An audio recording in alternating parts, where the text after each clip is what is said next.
defensive to hopefully stop this push and jump. The Yeah, bubbles coming in and both. get the double. And 3 down, actually, on the side of the orange team. Now, Alicat does have the bubbles to defensive play if need be here. Those might just come in. Good baller, but it didn't actually get anywhere. Just kind of created some zone. Fly having to pull back. Alicat with a lovely kill on that. Green team still managing to hang in there. They see footballs on their side. It's a lot of damage to do. Yeah, and being able to push from both sides, it's really hard to defend evenly and equally when you have a front and a side push. So you actually see Ink X playing those double bubbles, one on each side. Whoa, that bomb. Got 1, got 2. Getting zoned out. Just 2. Slimy with a good wall placement. The Stingray giving some backline support. They did get through. And there is the lead. Kirps with a second football and gets it in. That's crippling. With only a minute 20 left, there's hardly any chance of going back from that. That could be typical, especially with the size of this map and the defense that's able to be pull out with those long-range weapons. The immediate 10 lobs it up there. And a good gained lob off that for a teammate. Oh, Strut able to use a curling bomb just to push in well enough. Get the push, but will they be able to secure the second football? It looks like not. Oh, not enough time remaining on that. Get through on another push. It's only a 10-point penalty, so they're not actually out of it yet, but they do have to get one more way better push than they've gotten thus far. Absolutely. Having to play defense at this point is not the spot you want to be in. But as I say that, we'll see if the offense is able to come in with some of these bubbles. That actually might be able to perform as good. Double way up there actually was already burst by the green team. And this is bad. 3 down, 20 seconds. You need to get one solid push. You have to hold that football. Thankfully, they've got one sitting under their base by those things. So. Lovely defense from Silver. Really good use of keeping it alive for that last little bit. And look at that, 30 clowns on the side of Discount Veteran. Both teams with the ball in hand. Oh, that jump could have cost them. They still have a ball. And they're just sticking back. They know they can keep onto their clowns, and it keeps it out of the enemy side. That's it. Wow. Lovely play. Just lock it down. You don't need to KO in this game. It's very easy to play it more like a traditional sport and just have a goaltender. Yeah. Set yourself back. This is absolutely. This is like a really wild version of lacrosse or handball. I don't know. It is. I guess it's more akin to handball, but not the point. What the real point is that Discount Veterans are going to be able to tie this up and force, at the very least, at the end of all of this, a game 4. They want it to only, both teams want to only let it get to a game 4. But we're going to be going into the game 3 tied up. Just makes it a best of 3, which is really, really scary for your mentality. Well, the nice thing about going to a game 4, at least, is you do get a chance to sample in all of the different ranked modes. Right. So we will be looking at a Rainmaker game on Sturgeon Shipyard. Gamble, what are your thoughts on Sturgeon? Thoughts on Sturgeon? Not many. I like, actually, from this is just a game design opinion, I like the design of the map. I think the fact that there are spots where you can't paint, but actually provide some amount of safety is a unique concept. I like maps with fall-offs. I think it rewards proper movement and good positioning. Absolutely. And it really rewards strong offensive positioning to force your opponent into an actual back-down position. There's a lot of spots in this game in general where it's like, oh, I'm back down into, like I'm pinned down. How about I just spray this wall and I'll dip out? This place, you can really just shut someone out without them having a say in the matter. Absolutely. This is definitely a vertical map, and almost every team comp will bring in some form of long-range backliner. So you might see a Splatling sitting up on top snipe, or potentially a Charger, or even a custom jet. Another thing I do like about this map, again, game design perspective, is that there's the rotating parts of the map. So it really forces you to, I mean, they're on a bit of a timer, obviously, but it forces you to actually adapt to the situation. You can't entirely just sit someone. It's not like a skate park where you can just put someone in the middle and they're in the middle. They have control. You got to be able to really rearrange your position on the fly. Absolutely, and that does come in play. We'll take a look at how it plays out. Well, going into this one, we will see a splatling on both sides. Seeing No, Custom Jet on one side and the Splatling on the other. We'll see who gets the quick pop though. Looking like veterans wanting to contest that there and needing to push the ink in their favor. A tough one right now. Neither team wanting to entirely commit to the pop Rainmaker. Might actually just let it sit there until it resets at this rate. Oh, nope. And 2 going down and a quick third potentially. No. No. Stopped up. They did take the Rainmaker in the end of it all, but not exactly the world's greatest spot for them. It does push the Splatling out of position on that top snipe area, but with a Stingray ready for a stop, it might not be pushed far. Are trapped there. They need to be good, and head goes a little better. Now we're seeing 2 down on the other side, and a counter push coming in from Cut the Grass. Cut the Grass trying to keep it slow, did use the Stingray to help pop it and also shut down one of the enemy. Just gonna ball it right into the middle. Chain of specials and a baller distraction, so that will actually paint the sponge and provide a nice distraction to get a quick lead.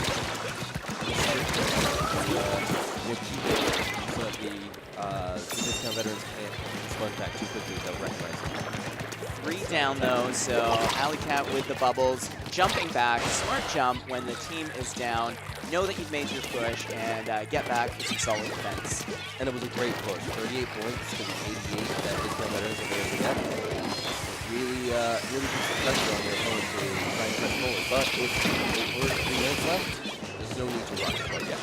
Not enough time for the jump back, but a very good play. Nice to see the team knows when to jump back and when to take the lead. Fly sitting on the Rainmaker now, though, has to get rid of that little sprinkler. Yeah, the sprinklers will not let you camp in one spot. You have to take that as a priority. Down for the pushing team. But Sly still not moving up. Wants the team to respawn, to jump in, to wait for specials, which isn't a bad decision. No sense taking unnecessary risk, but a baller going to come out and he's going to get popped.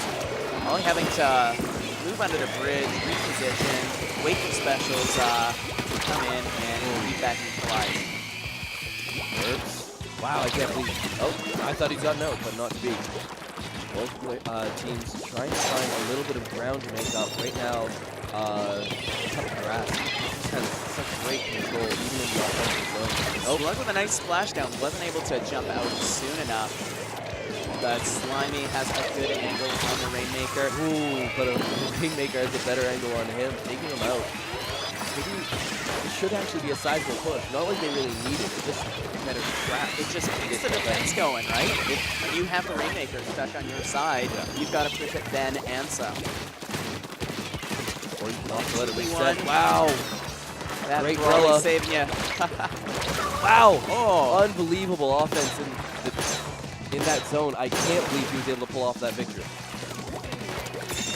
Oh, 3 down and a quick pickup.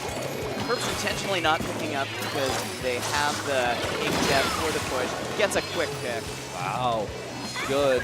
2 down. Now, One down though for will they go left, right, or sponge? Looking to go left.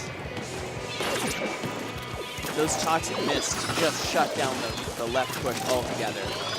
no speed to use live. Kind of getting chipped out by these seeking bombs.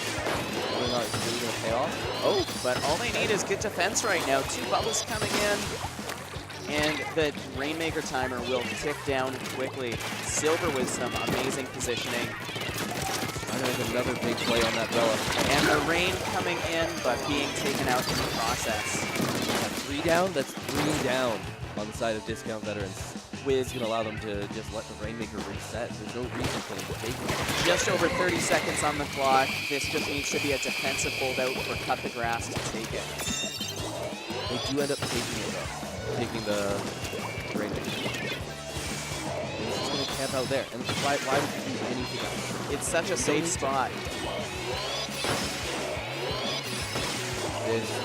all but sealed for Cutler right now. This guy has to take some sort of gross push. They need the Stingray to hopefully check him out, but they can't find him. Stingray isn't able to quite get the kill. Yeah, that's going to shut it down. Jeez. Well played, Close games. Yeah, lovely plays on both teams. But when you get that one big push, you can really lock it down. You can just take the time and just let it drip away. Absolutely. This is one of those maps that you don't see knockouts on all too often. It is a neutral control game. Yeah, for sure. So 2-1. Moving into our fourth game, we are going to get tower control. Tower control good on on tower? Wahoo World. Yeah. This is another map that really uses that vertical spacing. The tower starts on the top mid and gradually moves its way down and around. I remember. So a lot of teams will run that that backliner to be able to not approach the top mid, but be able still to have hold. some of that control. I'm with you. It's weird on this map. The first point, like the first checkpoint, I feel is reasonable to get past. But the second one, you can completely lock a team out. There's no, provided you don't do anything crazy, there's no good reason that you should ever let someone pass there. So once someone gets past there, you can almost write off a game. You can almost write off a game. That's very true. Again, this is a really neutral mid-control game. Right. If you have that top pavilion part, that will really make an impact on the pushes you can make. Getting that first push maybe into 70, into 60, that's manageable. But being able to push into those 20s, that's where it really comes in. The game could slip away. Yeah. Oh, man. What are you thinking for weapons that will be chose for this set? Okay, this is just because it's what I use. I think a bucket is good on any map. You get a slosher out there, it's gonna look good. But if I had to pick any slosher, probably going with the blaster slosher. I've only used the base slosher, so I forget the names of these sometimes. Do you know the one I'm talking about? The sloshing machine? Yes, right? the sloshing machine. I feel that the sloshing machine would do well on this map. It helps with a little bit of painting. There are some spots where it's just an alleyway, and that kind of control over a straight line can really help. Just clear out two people right quick.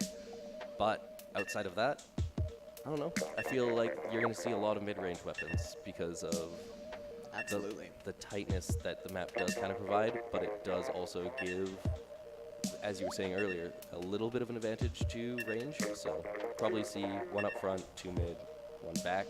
Not really anything but the standard, but I agree. The nice thing about the sloshing machine is the standard kit gives you a Stingray as well. So quite a popular special pick for tower control specifically. Right, because you're able to just force people off the tower and have your team just walk in. Exactly. If you have that lead by a few points, the Stingray can secure it, and the slosher able to get some nice picks off of the tower as well too with the arc shot that it hits. Well, we'll see what actually happens as we are a mere 13, 12, whatever. It ticks down. We're almost into it. Both teams almost set on weapons. We're missing C-Slug. C-Slug might go Blaster. I know C-Slug's been playing some Roller, playing some Blaster in the last game. So we'll see what some their picks options are. used. Both are good for this map. Like it. Oh. Right. And we're into it. With Perps playing the Blaster and C-Slug as well playing that Blaster. All right, pretty even start. Looks like both teams opting for about the same strategy. Exactly the same strategy. Interesting to see that Bamboozler coming out again. Let's hope it works well, as it is an interesting counterfeit weapon. That's good. Has a tower behind it.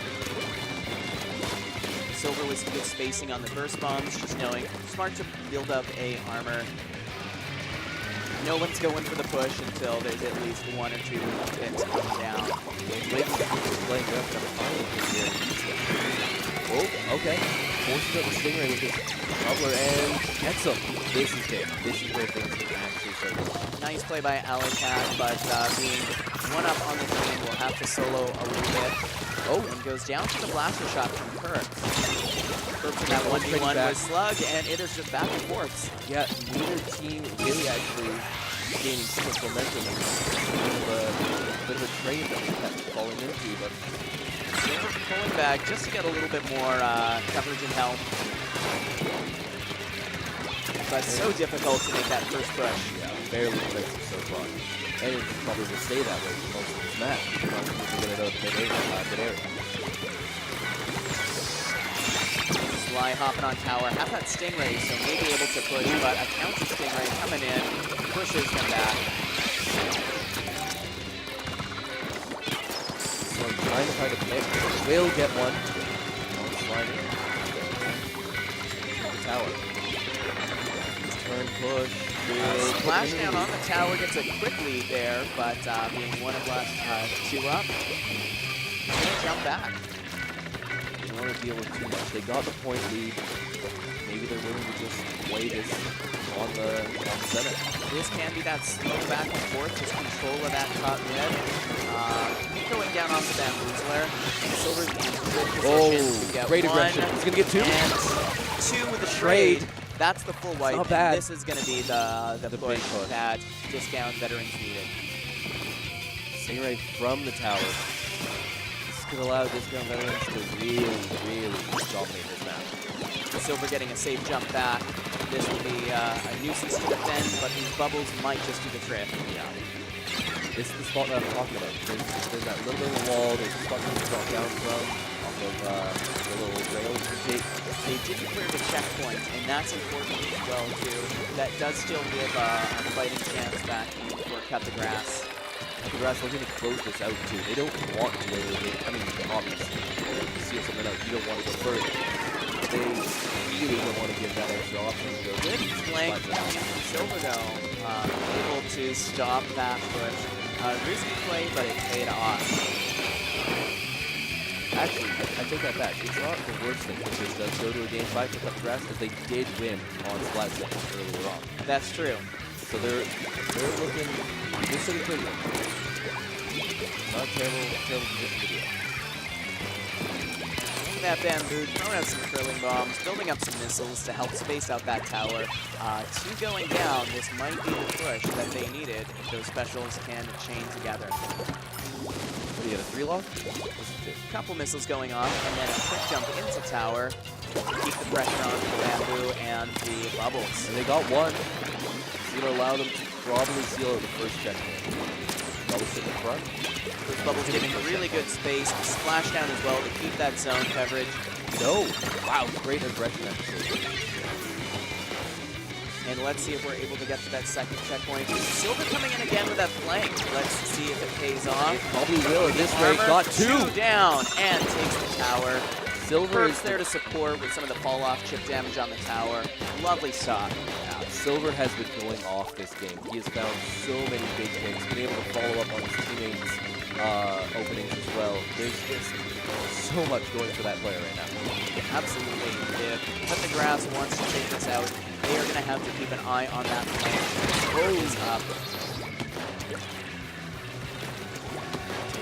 Seems like missing the jump I think they were going for, but still in a good position to splash down, comboed up with those missiles and Stingray. That's going to get them a lot of aggressive curve.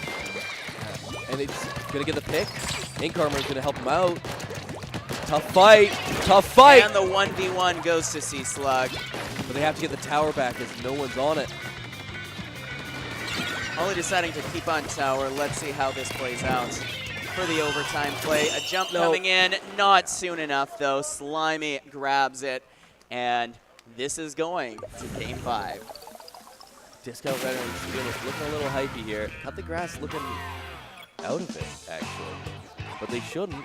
They're going on to a game mode that they won game 1 on. They should feel confident. They should feel okay. C-Slug with some wonderful kills. Yeah, hard to undersell him. Really key plays with that blaster, those 1v1s. But let's bring it in to the last game today in the set. Splat zones on Black Belly Skate Park. So, quick thoughts on this one, and correct me if you think I'm just talking out of nowhere. Oh, absolutely. This feels similar enough to Manta Maria. There's a large central area that you want to be able to control right in the center, and there's 2 spots. Now, or 2 zones. Now, you don't have the same, what's the half pipe. You don't have to deal with the half pipe the same way. Yeah, the flanks are a little bit different on this versus Manta, but overall the level design, especially for splat zones, is very similar. So we might see some similar comps and some... What you don't get is you don't get that little cubby leading into the middle. You have to approach from low. So if you're able to really find that center ground, I think you can lock this one out a lot quicker than you can on Manta, and I think that benefits. I think that benefits Cut the Grass, as when they did find even the slightest foothold in Manta Maria, although it wasn't streamed, we could see it ourselves. They really shut it down. Absolutely. Now, one thing that does change in on this map is the positioning from your long-range weapons. Yes. On Manta Maria, having long-range weapons in that cubby gives them a height advantage, lets them have easy call-outs. On Black Belly, having the height advantage, you don't want to have your Splatling or Jet on the top mid there, unless you are really well covered for pushing into their spawn. Yeah, it can be dangerous to just say, there he is, take him. Exactly. So your backliner usually does play more in the mazes there up front, but we'll see how it goes. There is going to be a Splatling on Cut the Grass. So seeing some similar comps coming in. Guys playing the Splatling there. C-Slug swapping into a Clash Blaster though. Big fan of the Tri-Slot this round. It is going to keep building up their sequence a lot faster and the challenge from Slimy, not quite. Slimy able to get the one pick on C-Slug there. Kind of keeping top mid, and again, they don't have a good positioning to get that, but then the zone does go in Cut the Grass's favor.